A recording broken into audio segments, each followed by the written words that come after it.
Week 47, we traveled to York, England, where we discovered an old town still surrounded by medieval walls.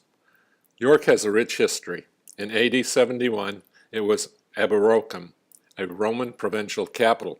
It was the northernmost city of the Roman Empire. Constantine was there and was proclaimed emperor here in AD 306.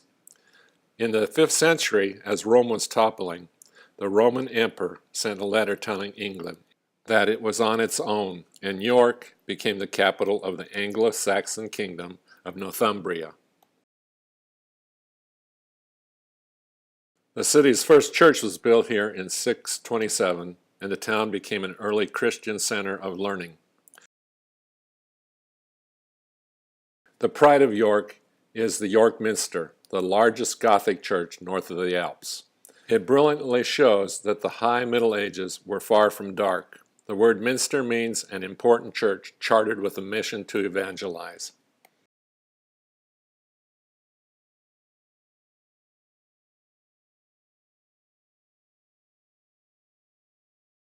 The Vikings later took the town, and from the 9th through the 11th centuries, it was a Danish training center called Jorvik. The invading and conquering Normans destroyed, then rebuilt the city, fortifying it with a castle and the walls we see today.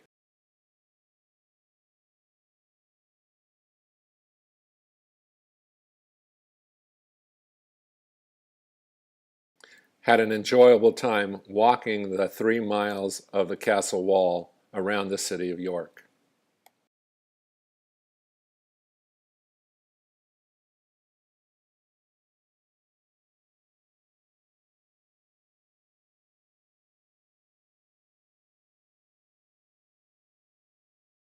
The ruins of St. Mary's Abbey.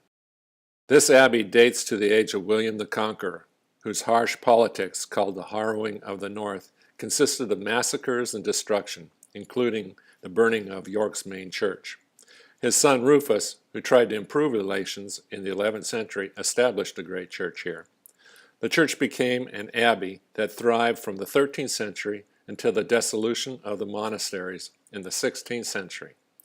The dissolution, which accompanied the Protestant Reformation and a break from Rome, was a power play by Henry VIII.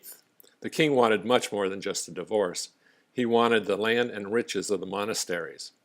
Upset with the Pope, he demanded that his subjects pay him taxes rather than give the church tithes. Went to the train museum because of my grandson's love of Thomas the Train and trains in general. In the industrial age, York was the railway hub of northern England. When it was built, York's train station was the world's largest.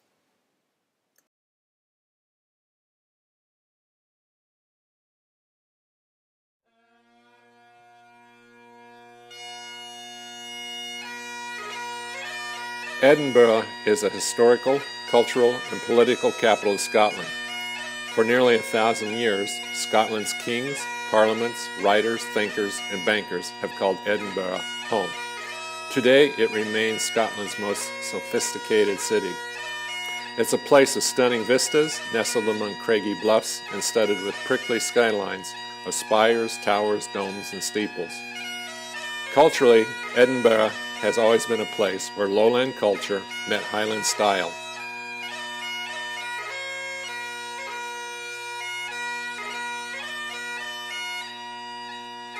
Edinburgh Castle was born on a bluff, a big rock, where the castle now stands. Since before history, people have lived on this strategic, easily defended perch. The castle is an imposing symbol of the Scottish independence.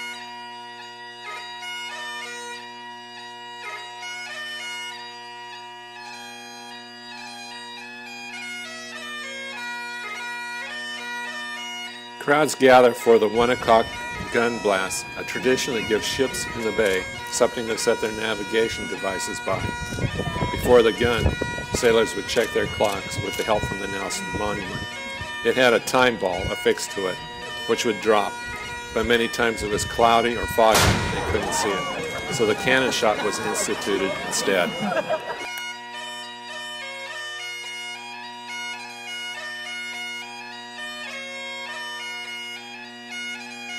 Deacon Brodie Tavern.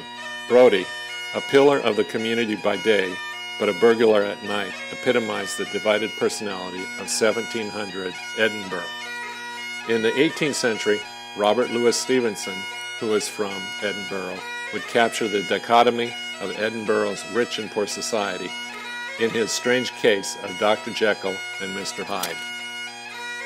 The gallery had some great works of art, from Rembrandt to a painting of students, and boys in particular, doing just what they still do, to Van Gogh,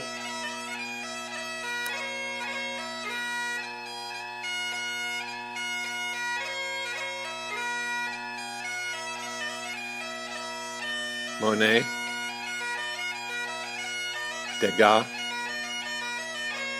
and Cezanne. You need to give Scotland more than just a couple days. 4 or 5 or a week would be better. Got into Dublin, rented a car, and headed west to Galway in the Connemara region. It was interesting, and it reminded me a lot of Wyoming.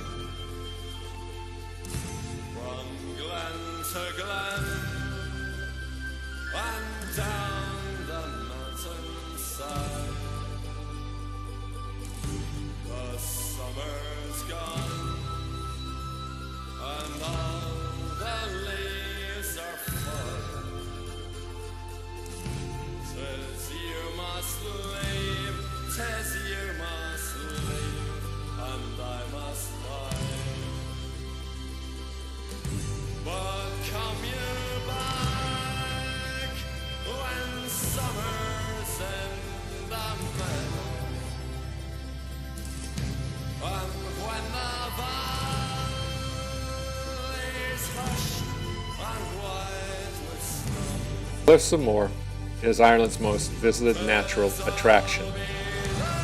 The cliffs rise 214 meters at the highest point and range for 8 kilometers over the Atlantic Ocean on the western seaboard of County Clare.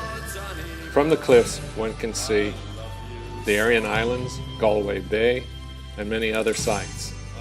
They take their name from a ruined promontory fort called Moher, which was demolished during the Neapolitan Wars to make room for a signal tower at Hag's Head.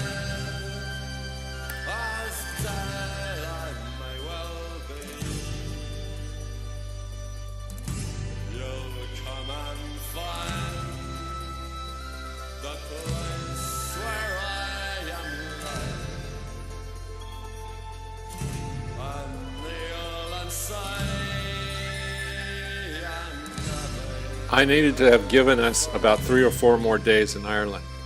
Oh well, next time I'll have some new places I know I want to explore.